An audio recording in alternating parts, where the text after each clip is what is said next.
I used my mother-in-law's Facebook account to spy on my wife's messages, and now I know she's been meeting her brother-in-law at hotels under my credit card. I'm writing this at 3 a.m. from the guest bedroom of my own house, listening to my wife sleep peacefully down the hall while my world burns around me. 3 months ago, I cheated on Sarah with a coworker named Melissa during a business trip to Denver. It was supposed to be nothing, just drinks after a conference that turned into a room key in my hand and my wedding ring on the nightstand. I told myself it was just a physical release after months of Sarah being distant, working late, barely touching me. The kind of excuses every cheater makes when they're trying to justify destroying everything good in their life. The guilt ate me alive for exactly 4 days before paranoia replaced it. See, that's the thing about cheating that nobody tells you. Once you cross that line, you start seeing betrayal everywhere. Every time Sarah picked up her phone, I wondered who she was texting. Every late night at work became suspicious. Every laugh at someone else's joke felt like a threat. I became the very thing I feared she might be. It started small. Checking her phone when she was in the shower. Nothing there. Creating a fake Instagram to follow her friends and see if she was in their stories when she said she'd be at yoga. She always was. But the paranoia didn't stop. It grew like cancer, spreading through every interaction we had. When she kissed me goodbye in the mornings, I analyzed it for signs of guilt. When she said she loved me, I listened for hesitation. 2 weeks after Denver, I installed a tracking app on her phone during a software update I insisted on doing for her. I told her it was for security, in case her phone got stolen. She smiled and thanked me for always looking out for her. That smile haunts me now. The app showed her exactly where she said she'd be: work, gym, grocery store, her mom's house. But instead of calming my fears, it fed them. What if she left her phone at work while meeting someone? What if she had a second phone? The irony wasn't lost on me. Here I was, the actual cheater, driving myself insane with suspicions about my faithful wife. But I couldn't stop. Every normal behavior became evidence of deception. She bought new lingerie? Must be for someone else, even though our anniversary was coming up. She started working out more? Getting in shape for her affair partner. She was happier lately? The glow of a new romance. My coworkers started noticing my distraction. Melissa tried to talk to me once about what happened in Denver, but I shut her down cold. I couldn't handle the reminder of what I'd done while simultaneously hunting for proof that Sarah was doing the same. The hypocrisy was suffocating, but addiction to surveillance was stronger than shame. 3 weeks into my descent, I discovered Sarah had changed her Facebook password. She mentioned it casually, something about a security alert, but my mind went into overdrive. Why would she change it unless she had something to hide? I spent hours trying to guess the new one, checking our important dates, pet names, and inside jokes. Nothing worked. That's when I remembered her mom, Linda, had given me her Facebook password months ago to help her recover her account after she got locked out. Sweet Linda, who treated me like the son she never had, who defended me to Sarah whenever we argued, who still had full access to her daughter's Facebook through family sharing settings they'd set up years ago and never changed. I told myself I'd just look once. Just a quick check to ease my mind, to prove my paranoia was unfounded. I logged into Linda's account at 1 a.m. while Sarah slept beside me, her hand resting on my chest, trusting me completely. The Facebook interface looked different from Linda's profile, friendlier somehow, full of gardening groups and recipe shares. I found Sarah's messages easily. Most were mundane. Work complaints to her best friend, Amy. Planning lunch with her sister. Memes shared with coworkers. But then I found a conversation with someone named Marcus. My brother-in-law's name. Sarah's sister's husband. The messages were frequent, daily even. My hands shook as I scrolled up to read from the beginning. Can't wait to see you tomorrow at the usual place. Same room as last time? Already booked it. 2 p.m. work? Perfect. Tell Jake you're shopping with mom if he asks. My vision blurred. The timestamp was from last Tuesday, when Sarah said she was getting her hair done. I checked my credit card app with trembling fingers. There it was, Marriott downtown, $180. The room where my wife met her sister's husband. On my credit card. The audacity of it made me want to throw my phone through the window. I kept reading, each message another knife in my chest. They'd been meeting for 2 months. Starting just 3 weeks after my trip to Denver. The messages were careful, never explicit, but the subtext was clear. Yesterday was incredible. Can't stop thinking about our lunch. Thank you for making me feel alive again. The worst part was reading their conversations about me. Marcus asked if I suspected anything. Sarah said he'd been acting weird lately but too self-absorbed to notice anything. They laughed about my paranoia, how I'd been checking her phone. Good thing we only text on Facebook, she'd written. He'd never think to check here. I scrolled through 2 months of deception, my heart hammering against my ribs. They met every Tuesday and Thursday. Always at hotels. Always on my credit card because we shared accounts, and I never checked the statements carefully. The charges blended in with my business expenses. They'd been playing me for a fool while I drove myself crazy with guilt over one night in Denver. But then I found something that changed everything. A message from 3 days ago that made me uncold. Sarah had written, I know what Jake did in Denver. Melissa called me the day after it happened. She felt guilty and thought I should know. I wasn't going to do anything about it, but then Marcus and I started talking, and one thing led to another. I figured if you could betray me, I deserved to have something for myself too. She knew. She'd known the entire time. Every kiss, every I love you, every normal moment had been a performance. We'd been living in a house of cards, both of us pretending, both of us lying, both of us destroying everything we'd built over 8 years of marriage. I sat there in the dark, Linda's Facebook still open, my wife breathing steadily beside me. The woman I'd betrayed, who'd betrayed me in return, who knew my secret while I'd just discovered hers. The tracking app on her phone seemed pathetic now. All my surveillance, all my paranoia, and she'd known from the beginning. She'd been letting me twist in my guilt while she twisted the knife in return. I screenshotted everything. Every message, every hotel receipt, every lying timeline. I don't know why. Evidence for what? A divorce where we're both guilty? A confrontation where we both lose? I sat there until dawn, reading and rereading, watching my marriage decompose in real time through Facebook messages sent on my mother-in-law's account. The next morning, Sarah kissed me goodbye like nothing had happened. Love you, don't forget we're having dinner with Mom tonight. I watched her leave for work, knowing she'd be meeting Marcus at 2 p.m. at the Marriott. The same Marriott where I'd taken Melissa for lunch 6 months ago, before Denver, when I was just testing the waters of infidelity. The irony was so thick I could choke on it. I called in sick to work and spent the morning planning my confrontation. I'd show up at the hotel, catch them in the act, and have my dramatic moment of righteous anger. Except I had no right to be righteous. We were both guilty. We'd both destroyed everything. The best I could hope for was mutually assured destruction. But I didn't go to the Marriott. Instead, I drove to my sister-in-law Rebecca's house. Marcus's wife. Sarah's sister. The woman who'd been my friend for 8 years, who'd stood beside Sarah at our wedding, who was about to learn that both her husband and her sister had betrayed her. Rebecca answered the door with her 2-year-old son on her hip. Marcus Jr., who had his father's eyes and his Aunt Sarah's smile. Jake. What a surprise. Is everything okay? You look terrible. I stood there, screenshots burning in my phone, looking at this woman who was about to lose everything just like I had. Her happy marriage, her trust in her sister, her family's stability. All because I couldn't keep my hands off Melissa in Denver, which led Sarah to Marcus, which led to this moment on Rebecca's doorstep, where I had to decide whether to detonate all our lives. I need to tell you something, I said. The next hour was the worst of my life. Watching Rebecca's face crumble as I showed her the messages. Hearing her son ask why mommy was crying. Seeing her call Marcus, screaming at him while he was presumably with my wife at the Marriott. The sound of her throwing her wedding ring across the room, where it landed under the kook, where their kids play. How long have you known? She asked me between sobs. Since last night. And you? Sarah said you cheated first. Is that true? I couldn't lie to her. Not after destroying her life with the truth. Yes. Once. 3 months ago. She laughed, bitter and broken. So you're all liars. Every single one of you. My husband, my sister, my brother-in-law. The whole family is rotten. She was right. We were all rotten, infected by betrayal that spread Zika disease from one relationship to another. I'd cheated on Sarah, Sarah cheated with Marcus, Marcus cheated on Rebecca, and Rebecca was left holding the broken pieces of all our selfishness. My phone exploded with texts from Sarah. What did you do? Rebecca just called Marcus, screaming. How could you? We need to talk now. The hypocrisy of her outrage would have been funny if it weren't so pathetic. We were both caught now, both exposed, both furious at the other for crimes we'd both committed. I drove home to find Sarah's car already in the driveway. She was in the kitchen, still in the dress she'd worn for Marcus, mascara streaked down her face. You went through my messages? You stalked me? You knew about Denver. You've known this whole time. So that makes it okay? To spy on me? To destroy my sister's marriage? You destroyed it when you slept with her husband. You destroyed ours when you slept with Melissa. We stood there screaming accusations, both guilty, both self-righteous, both unable to claim any moral high ground. It was like watching 2 drowning people trying to stand on each other's shoulders. The neighbors heard everything. Tomorrow, the whole street would know our marriage had imploded.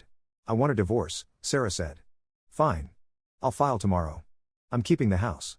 Like you are. And just like that, 8 years ended with a property dispute. No tears for the love we'd lost, just immediate positioning for the legal battle ahead. We'd both already grieved our marriage in secret, her while planning hotel meetings with Marcus, me while stalking her through her mother's Facebook. This was just the funeral. Sarah went to stay with her mother that night. Linda called me an hour later, crying, asking how I could do this to her daughter. I wanted to tell her about the Facebook spying, about how her account had been my window into Sarah's betrayal, but what was the point? Let her think her daughter was the victim. It was easier than explaining that we were both villains. Rebecca filed for divorce the next day. Marcus tried to contest it, claiming the messages were taken out of context, that nothing physical had happened. But Rebecca had hired a pie who got photos of him and Sarah entering the Marriott together. The same pie also got photos of me with Melissa in Denver, because of course, Rebecca wanted ammunition against everyone who had her. The family imploded completely. Sarah's parents took her side initially, until they learned about the affair with Marcus. Then they pulled back, disappointed in everyone. Rebecca's parents Sarah at family events. Marcus's parents blamed me for exposing everything instead of handling it privately. My parents were just confused, having thought we were the perfect couple. The divorce got fast. Sarah's lawyer subpoenaed my work emails and found flirty messages with Melissa going back a year. My lawyer countered with the credit card records showing she'd used my money to fund her affair. We both looked pathetic in court, two cheaters fighting over who was worse. The judge seemed disgusted with both of us. But the worst casualty was Rebecca's kids. Marcus Jr. and his 4-year-old sister Emma, who didn't understand why Daddy lives somewhere else now, why Aunt Sarah didn't come over anymore, why Mommy cried all the time. They'd been collateral damage in our adult selfishness, their stable world shattered because 4 adults couldn't keep their promises. I ran into Rebecca at a coffee shop a month into the divorce proceedings. She looked exhausted, aged 10 years and 30 days. My kids keep asking when Aunt Sarah is coming to play, she said. Emma wants to know why her favorite aunt doesn't love her anymore. How do I explain that? I had no answer. How do you tell a 4-year-old that adults are selfish creatures who destroy everything they touch? That love is conditional and promises are meaningless? That the aunt who taught her to braid her hair was also the woman who destroyed her parents' marriage? I'm sorry, I said, knowing how inadequate it was. We're all sorry. Doesn't fix anything, does it? She was right. Sorry was just a word we around to feel better about ourselves. It didn't undo the hotel rooms, the lies, the betrayals. It didn't give her kids their stable family back. It didn't restore trust or love or any of the things we'd carelessly destroyed. The divorce was finalized 4 months after that night with Linda's Facebook. Sarah got the house but had to buy out my half. I got my retirement accounts, but had to pay alimony. We divided our friends like property, most choosing neither of us once they heard the whole sordid story. The ones who did pick sides just wanted gossip, not friendship. Melissa transferred to another office, couldn't handle the whispers and judgment. Her boyfriend found out and left her. Another casualty of our selfishness. Marcus lost his job when the affair became office gossip, something about reflecting poorly on company values. He moved back in with his parents at 35, seeing his kids every other weekend. It's been a year now since the night I used Linda's Facebook to discover the truth. I live in a 1-bedroom apartment that smells like the previous tenant's cats. Sarah sold our house and moved to Portland for a fresh start. Rebecca stayed in town but built walls around herself that no one can break. Marcus drinks too much and posts cryptic quotes about forgiveness on social media that no one likes or comments on. The loneliness is the worst part. Not just romantic loneliness, but the complete social isolation that comes from being exposed as a cheater and a spy. Old friends don't invite me to things anymore. My brother told me I disgusted him. Coworkers maintain professional distance, afraid my moral failures might be contagious. I eat most meals alone, scrolling through the Facebook profiles of people whose lives I didn't destroy. Dating is impossible.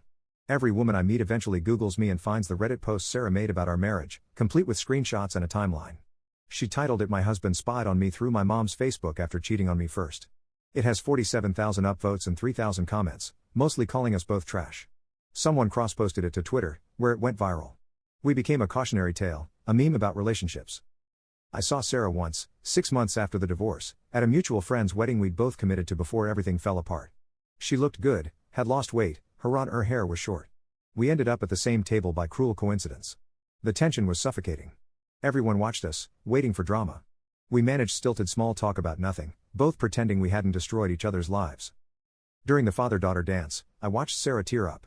Her dad had her off after learning about Marcus, saying he couldn't look at her the same way. She excused herself to the bathroom and didn't come back. I found her outside, smoking a cigarette she bummed from a caterer, something she'd never done during our marriage. "Was any of it real?" she asked. "Did you ever actually love me?" "Did you?" I countered. We stood there in silence, two people who'd shared 8 years, a home, dreams of children we'd never have, now strangers who knew each other's worst secrets. The wedding music drifted outside, some love song about forever that felt like mockery. "I did love you," she finally said. "Before Denver. Before Marcus. I loved you so much it scared me. That's why it was so bad when Melissa called. It wasn't just the cheating.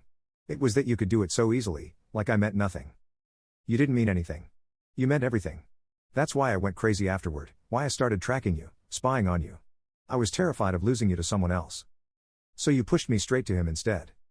She was right. My paranoia, born from my guilt, had created the very situation I'd feared.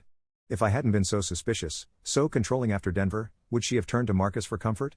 Or would she have confronted me about Melissa, and maybe we could have worked through it?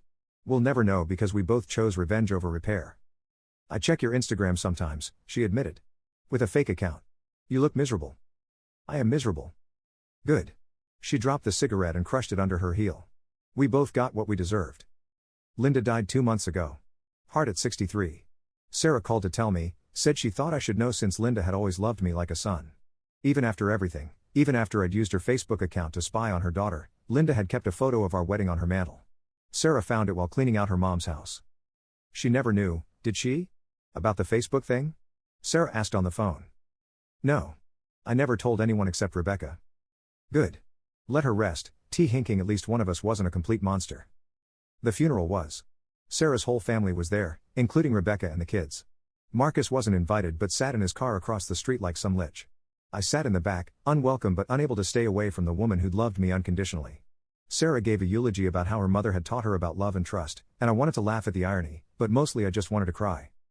After the service, Emma, now 5, ran up to Sarah, trying to hug her. Rebecca quickly pulled her away, and the look of pain on Sarah's face was worse than anything I'd experienced in our divorce.